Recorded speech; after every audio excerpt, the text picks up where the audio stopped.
जय हिंद। तो यहाँ पर हम बताने वाले हैं जो बिहार बोर्ड से रिलेटेड है क्वेश्चन।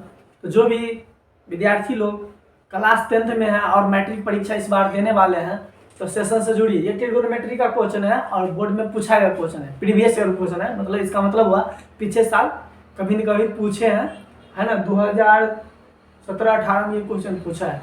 तो बिहार बोर्ड कभी कभी रिव्यू मार देता है, वही रिवाइजिंग करवा रहे हैं, मैंने पीछे का क्वेश्चन बोर्ड का बनवा रहे हैं। देखिए यहाँ पर जो है कह रहा है क्वेश्चन, यदि त्रिभुज ए बी सी में कोण ए और कोण बी न्यून कोण हो और cos ए बराबर cos बी, तो सिद्ध कीजिए कि कोण ए बराबर कोण बी होगा। माने ये कहता है बताने के लिए कोण ए बराबर कोण बी सिद्ध करिए। क्या सिद्ध करेंगे तो हल। तो ये क्या दिया है, कोण ए और कोण बी न्यून कोण है, तो हमें त्रिभुज बनाएंगे। त्रिभुज बनाते समय भेजा में बात रखेंगे कि ए और बी जो है न्यून कोण रखना है, माने 90 से कम रखना है। आपको पता होना चाहिए त्रिभुज के तीनों कोणों का योग मिला करके 180 होता है। कितना होता है? 180 होता है। तो ये 90 है, तो ये दोनों 90 से कम होगा। मान लो 45-45, तो ना 45-45 90 और 90 तब 180, तो दोनों 90 से कम होना चाहिए। समझिए। तो इसीलिए 90 वाला को इसको मान लेना है सी, इधर ये मान बी मानना है, एक कोण को जो है ए मान लेना है। मानी दोनों कोण को ए बी मानना है और समकोण वाला को 90 वाला को सी मान लेना है, क्योंकि कह रहा है ए बी जो है न्यून कोण है, यहाँ ए बी जो न्यून कोण है, इसीलिए। तो बात समझ में आ गया होगा। अब कहता है तो ये लिख देना है न्यून कोण है। अब फिगर बना के अपना सेटिंग कर लेना है। अब सिद्ध क्या करना है, cos ए बराबर cos बी, ये तो दिया है। सिद्ध करना क्या है, कोण ए बराबर कोण बी सिद्ध करना, हमको दोनों कोण बराबर बात को सिद्ध करना है। अब चलो सिद्ध करने के लिए क्या होगा, तो हमको जो है दिखाना पड़ेगा। क्या दिखाना पड़ेगा कि cos ए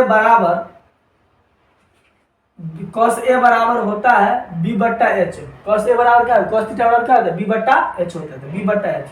तो cos ए बोला, cos ए, तो ये आधार हो जाएगा। संलग्न भुजा आधार होता है, सामने वाला लंब होता है, कर्ण तो हमेशा वही एक बड़का वाला भुजा होता है।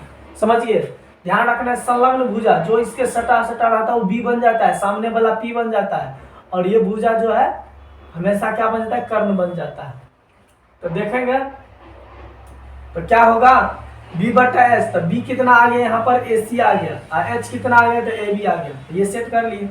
अब cos थीटा बराबर b बट्टा एच निकाल लिए, तो अब तो p भी चाहिए ना, तो इसीलिए p बराबर क्या होता है, h square minus B square. ये फॉर्मूला होता है पाइथागोरस का। तो ये लगा देना है। ये लगाने के बाद यहाँ पर या BC स्क्वायर। अब देखिए p के जगह पर हम क्या दे सकते हैं, क्योंकि संलग्न भुजा p ये हुआ है ना, तो p ये हो गया। तो BC स्क्वायर बराबर h के जगह पर h का मान यहाँ पर लेबे है AB स्क्वायर, और माइनस का माइनस, अब b का मान यहाँ पर देख रहे AC, तो AC स्क्वायर। ये अब इसको माइनस में था, इस साइड लेके आ गया करके, ये प्लस हो गया, बराबर में AB स्क्वायर समीकरण है। इस प्रकार से आप लोग समझ गए होंगे। देख लिया पुनः। अब जो है cos b का, cos a तो बना लिए, अब cos b को बनाना है। cos b बराबर फिर से b बट्टा h हुआ। cos b बराबर क्या हुआ, b बट्टा h। अब b क्या हो गया, तो cos b ये हो गया, संलग्न भुजा ये हुआ, तो ये हो गया आपका आधार और सामने वाला लंब, तो ये हो गया BC हो गया आधार। तक BC b दे दिया, आधार मतलब कर्ण तो हमेशा a b रहेगा, तो कर्ण a b दे दिया। ठीक है। यहाँ भी ये होने के बाद फिर इसीलिए क्या होता है, p निकालना पड़ेगा। अब इसमें p निकालना पड़ेगा, तो p स्क्वायर बराबर h square minus b square, ये फॉर्मूला है ना। यहाँ पर p निकालने के लिए h में से b को घटाना पड़ता है। अब p कितना है, तब देखो इसके सामने वाला भुजा p होता है, तो AC हो गया p, तो AC p हो गया, और h कितना है, तो ये हो गया b स्क्वायर, अब माइनस का माइनस, अब b कितना है, तो b पहले निकाल लिए BC स्क्वायर, फिर सेट कर लिए। फिर ये याद दे देना है, माइनस में था प्लस में लेके आना है, प्लस में लाए, अब बराबर में ये अकेले रह गया, समीकरण 2 हो गया। अब समीकरण 1 और समीकरण 2 में क्या देखते हैं कि दोनों साइड जो है बराबर है। क्या है, बराबर। इसका मतलब हुआ कि दोनों भुजा क्या है, बराबर होगा। क्या होगा, बराबर होगा। तो इसीलिए जो है ना AC बराबर BC, इसीलिए AC बराबर BC। अतः त्रिभुज ABC समद्विबाहु त्रिभुज है। इसका मतलब हुआ यदि दोनों भुजा बराबर है, इसका मतलब हुआ कि त्रिभुज जो ABC है ये समद्विबाहु त्रिभुज है। और थ्योरम क्या है, समद्विबाहु त्रिभुज के दुगो कोण बराबर होते हैं। दुगो कोण क्या होते हैं, बराबर होते हैं। तो इसीलिए कोण ए बराबर कोण बी प्रूव्ड। तो इस प्रकार से लिख देना है, कोई दिक्कत नहीं ना। और समझ में फिर भी नहीं आया तो फिर भी हमको जो है कमेंट करिए कि समझ में आया, फिर हम बना कर दिखाएंगे।